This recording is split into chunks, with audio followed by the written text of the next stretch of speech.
Well, I speak with Jeff regularly, daily, about that situation, obviously, because it impacts and affects everybody, so including myself. So, I'm sure something will come out of that shortly. I'm sure there'll be some news, but all I'm doing is focusing on Brighton, and got three tough games to come. So, but yeah, I'm sure going forward there'll be something released. And do you expect? It's just been a challenge. I've seen it as, I've tackled it as a coach rather than a fan. Initially there was a lot said about being a supporter, but after a few days, that realization sort of comes to fruition, and you sort of know what you've got to do and where you are, and what you've got to change. And I think you switch into that manager coach mode very quickly, and so all we've tried to do, as I've said previously, is change the mentality, try and get them to fight more, because we know the football's there. So, and you have to get the commitment from the players, and we've definitely got that. I've seen a definite change in the environment, and how they tackle every day, and how they're listening, and trying to do the things that we're trying to implement. So that's all we can ask from them.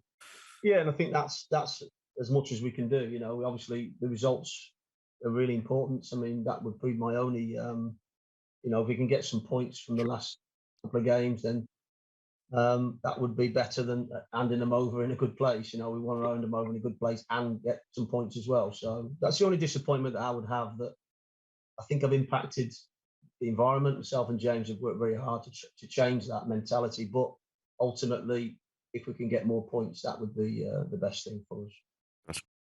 They're very organised, which they were before.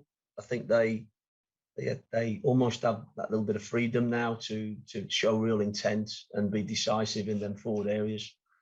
And like I say, I think that's been the slight change, is the speed in which they attack and the numbers in which they attack with.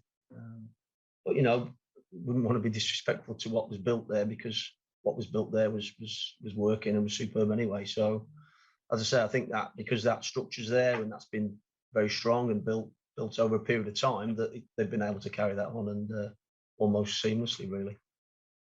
Yeah, I've watched him training, doing the one-to-ones. So yeah, he's spoke to him. He said he's progressing well. So yeah, it's been good to see him. Good to see him moving around well.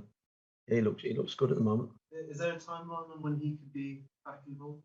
Not that I'm aware of. I think that'd be unfair to set timescales. I think he, from a mental aspect, to be ready when he's ready. I think we don't want to push him. We want to make sure that he's right and he feels right before he returns, really. So, but yeah, he seems to be in a good place and progressing well.